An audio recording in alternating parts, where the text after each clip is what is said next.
السلام علیکم ورحمۃ اللہ وبرکاتہ۔ الحمد للہ رب العالمین والصلاة والسلام علی سید المرسلین خاتم النبیین محمد وآلہ وصحبہ اجمعین، اما بعد۔ معزز شرکائے علمہ البیان، قابل احترام سامعین، آپ حضرات کے بیچ سبق نمبر 109 پیش خدمت ہے۔ کئی دنوں کے گیپ کے بعد سبق شروع کیا جا رہا ہے، گویا ہوتا ہے جادہ پیما پھر کارواں ہمارا۔ حضرات، غزوہ تبوک پر آپ کے بیچ تقریباً 13 سبق پیش کیے گئے ہیں۔ آپ نے سنا کہ یہ غزوہ سیرت نبوی صلی اللہ علیہ وسلم کے مختلف پہلوؤں کو اجاگر کرتا ہے، اور یہ غزوہ ذات نبوی صلی اللہ علیہ وسلم کی زندگی کا، اپنی نوعیت کا آخری غزوہ ہے، اور ہم اس غزوے کے ذریعے سن 9 ہجری میں داخل ہو چکے ہیں۔ مناسب معلوم ہوتا ہے کہ اس غزوے پر مزید اسباق سے گریز کرتے ہوئے اس غزوے اور گزشتہ غزوات پر ایک غائرانہ نظر ڈال کر ہم آگے بڑھتے ہیں۔ حضرات، غزوہ تبوک کے ساتھ جو ہجرت کے 90 سال رجب میں پیش آیا، غزوات نبوی جن کی تعداد 27 ہے، نیز دوسرے سرایا اور چھاپوں جن کی تعداد 60 بتائی گئی ہے، اور کچھ میں قتل کی نوبت بالکل نہیں آئی، کا سلسلہ ختم ہوا۔ یعنی حضور پاک صلی اللہ علیہ وسلم نے جن غزوات میں شرکت فرمائی، جن غزوات میں خود کمانڈ فرمایا، جن میں آپ شریک رہے، ان کی تعداد 27 ہے، اور دوسرے سرایا اور چھاپوں یعنی جو آپ نے جن میں حضرات صحابہ کرام کو کمانڈر کی حیثیت سے بھیجا، ان کی تعداد 60 کے آس پاس ہے، 60 بتائی جاتی ہے۔ ان تمام غزوات و سرایا میں جو رسول اللہ صلی اللہ علیہ وسلم کے حکم سے بھیجے گئے، جتنا خون بہایا گیا، جنگوں کی پوری تاریخ میں ہمیں اس سے کم کوئی مقدار نظر نہیں آتی۔ ان تمام غزوات کے مقتولین کی تعداد 1018 سے زیادہ نہیں، جن میں دونوں فریق شامل ہیں۔ مولانا قاضی محمد سلیمان منصور پوری نے اپنی کتاب رحمۃ للعالمین میں یہی تعداد لکھی ہے، جو گہرے مطالعہ اور ذمہ دارانہ تحقیق پر مبنی ہے۔ لیکن اس قلیل تعداد نے انسانوں کو خون کی جس ارزانی اور بے عزتی و بے آبروئی سے بچایا، اس کا مکمل جائزہ اور سرو مشکل بلکہ ناممکن ہے۔ اس کے نتیجے میں جزیرۃ العرب کے اطراف اس قدر امن و اطمینان کی فضا قائم ہو گئی کہ ایک مسافر خاتون حیرہ سے چلتی اور کعبے کا طواف کر کے واپس آ جاتی، اسے اللہ کے سوا اور اس کو کسی کا ڈر نہ ہوتا۔ ایک عورت قادسیہ سے اپنے اونٹ پر چلتی اور بیت اللہ کی زیارت کرتی، اور اس کو کسی کا خوف نہ ہوتا۔ اس سے پہلے یہ حالت تھی کہ پورے جزیرۃ العرب میں قتل و غارت گری، انتقامی کارروائی، خانہ جنگیوں اور مارکہ آرائیوں کا سلسلہ قائم تھا، اور بڑی بڑی حکومتوں کے کاررواں بھی بڑے غیر معمولی پہرے اور حفاظتی بندوبست اور ماہر رہبروں کی مدد سے چلتے تھے۔ یہ غزوات قرآن مجید کے 2 حکیمانہ اصول پر مبنی ہیں۔ ایک الفتنۃ اشد من القتل، کہ فتنہ انگیزی قتل سے بڑھ کر ہے، اور دوسرے وَلَكُمْ فِي الْقِصَاصِ حَيَاتٌ یا اولی الالباب، اے عقل والو تمہارے لیے بدلہ اور قصاص ہی میں سامان زندگی ہے۔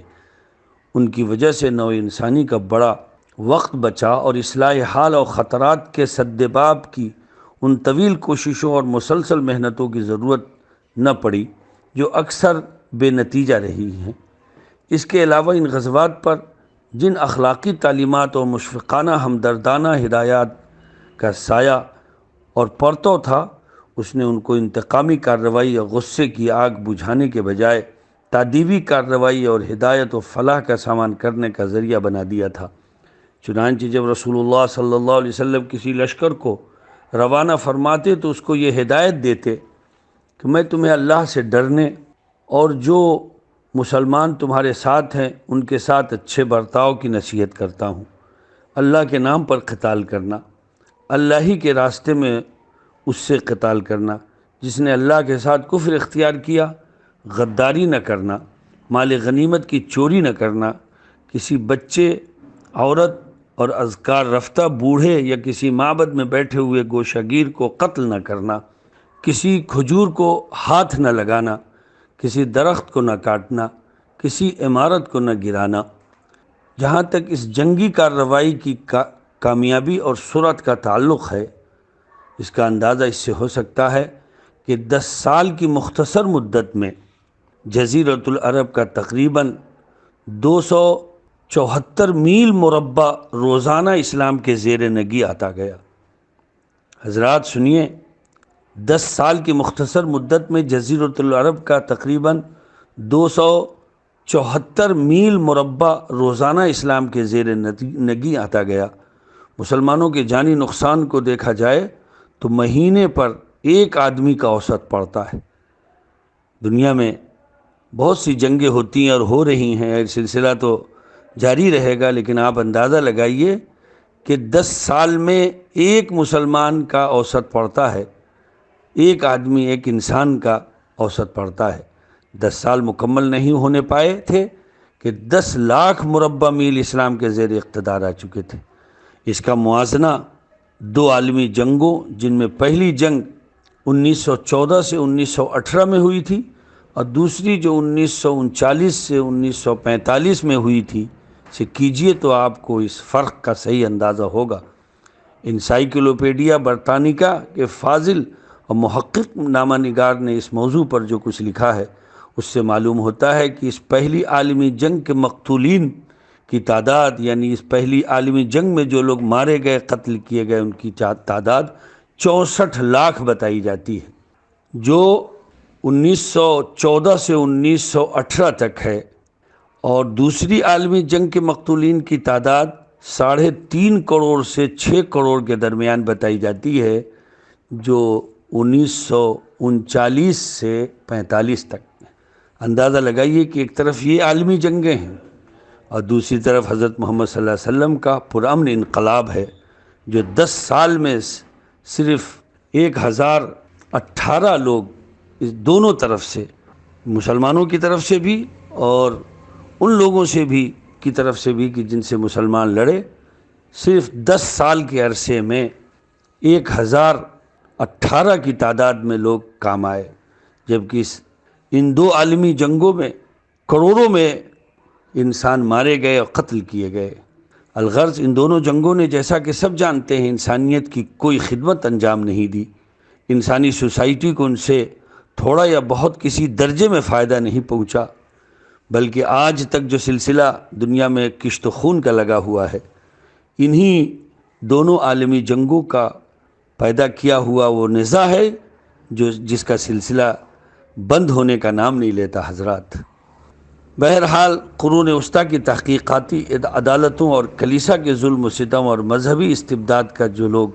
نشانہ بنے، ان کی تعداد 1 کروڑ 20 لاکھ تک پہنچتی ہے۔ ہم اللہ تعالیٰ کا شکر ادا کرتے ہیں کہ اللہ تعالیٰ نے مذہب اسلام میں جو امن و امان رکھا ہے، جو انسانیت کے لیے فلاح و بہبود رکھی ہے،